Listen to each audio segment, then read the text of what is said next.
UGC net, CSIR UGC নেটের পর NEET PG এন্ট্রান্সও স্থগিত। আগের রাতে তড়িঘড়ি স্থগিতের ঘোষণা। প্রবেশিকার পবিত্রতা রক্ষার কারণ দেখালো কেন্দ্র।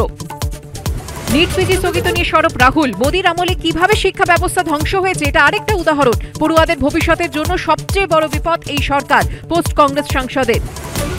নেটে দুর্নীতি নিয়ে তোলপাড়ের মধ্যেই অবশেষে অপসারিত এনটিএর ডিজি, পাঠানো হলো কম্পালসারি ওয়েটিং এ। আপাতত দায়িত্বে প্রদীপ সিং খড়োলা। নেটের পর এবার নতুন আইনে নিটের তদন্তেও সিবিআই। কেন্দ্রীয় শিক্ষামন্ত্রীর ইস্তফার দাবি বিরোধীদের। দোষীদের রেয়াত নয় আশ্বাস বিজেপির। এখনো ডার্ক ওয়েবে ইউজিসি নেটের প্রশ্ন। উত্তরপ্রদেশে এক পরীক্ষার্থীকে সিবিআইয়ের জিজ্ঞাসাবাদ। এনটিএ কে পরামর্শ দিতে গঠিত হলো 7 সদস্যের কমিটি। নিট প্রশ্ন ফাঁসের জাল বিহার ছাড়িয়ে ঝাড়খণ্ডে। দেওঘর থেকে পাকড়াও 6। গাড়ি করে পালানোর সময় পাকড়াও সন্দেহভাজন। জেরার জন্য নিয়ে আসা হচ্ছে পাটনায়। নিট ও নেট বিতর্কে তোলপাড়ের মধ্যেই নতুন আইন লাগু কেন্দ্রের। কার্যকর পাবলিক এক্সামিনেশন অ্যাক্ট। সরকারি পরীক্ষায় প্রশ্ন ফাঁস হলে কড়া শাস্তির সংস্থান, জারি গেজেট বিজ্ঞপ্তি। পাটুলিতে 2 কাউন্সিলরের সংঘাত, ক্ষুব্ধ মুখ্যমন্ত্রী। তারকেশ্বরের সঙ্গে স্বরাজকেও শোকজ। প্রকাশ্যে মুখ খুলে দলের ভাবমূর্তি নষ্টের অভিযোগ। গোলাবাজ কাঁটা মানিকতলাতেও। উপনির্বাচনের আগে কর্মী সভায় অভিযুক্তদের হুঁশিয়ারি কুণালের।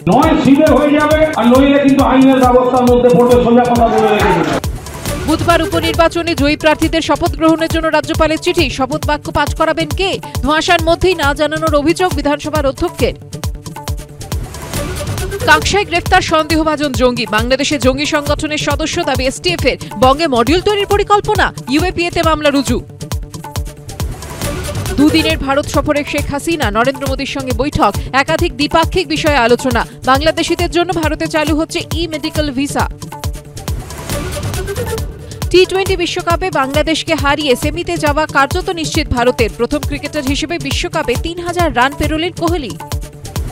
রাজ্যের 2 বিধানসভা কেন্দ্র ভগবানগোলা এবং বরানগরের বিধায়কদের শপথ নিয়ে জট কাটছেই না। এই 2 কেন্দ্রে জয়ী তৃণমূল প্রার্থীদের শপথ বাক্য পাঠ করাবেন কে, তা নিয়ে রাজ্যপাল সংঘাত অব্যাহত। আর এই আবহেই জয়ী প্রার্থীদের বিধায়ক হিসেবে শপথ নেওয়ার জন্য রাজভবন থেকে চিঠি গেল ভগবানগোলার জয়ী তৃণমূল প্রার্থী রিয়াদ হোসেন সরকার এবং বরানগরের জয়ী প্রার্থী সায়ন্তিকা বন্দ্যোপাধ্যায়ের কাছে। রাজভবন সূত্রে খবর, 26শে জুন বেলা 12টায় রাজভবনে এই শপথ গ্রহণ অনুষ্ঠান হবে বলে জানানো হয়েছে। কিন্তু কে শপথ বাক্য পাঠ করাবেন তার কোনো উল্লেখ নেই। বিতর্কের শেষ এখানেই নয়। বিধানসভার অধ্যক্ষ বিমান বন্দ্যোপাধ্যায় জানিয়েছেন, রাজ্যপালের পাঠানো এই চিঠির কথা তিনি জানেন না। এই বিষয়ে বিধানসভাকে পুরোপুরি অন্ধকারে রাখা হয়েছে। রাজ্যপালের এই চিঠিকে সাংবিধানিক রীতিবিরোধী বলে মন্তব্য করেছেন বিধানসভার অধ্যক্ষ।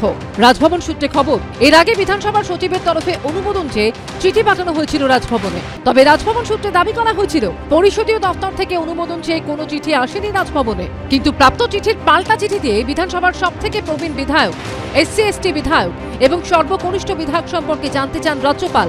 সব মিলিয়ে যখন রাজ্য জুড়ে বিতর্ক তুঙ্গে, তখনই শনিবার রাজভবনের তরফে 2 জয়ী তৃণমূল প্রার্থীকে পাঠানো হলো চিঠি। নিয়ম অনুযায়ী বিধানসভার অধ্যক্ষ বিধানসভায় শপথ বাক্য পাঠ করান নবনির্বাচিত বিধায়কদের।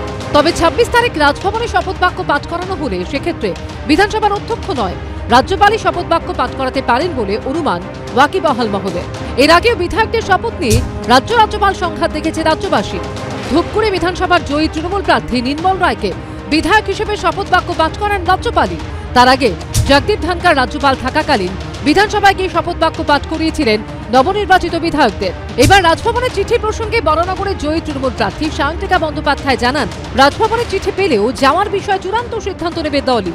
ভগবানগোলার জয়ী তৃণমূল প্রার্থী বলেন, তিনি এখনো চিঠি পাননি। রুমা পাল ও আশাবুল হোসেনের রিপোর্ট, ABP আনন্দ।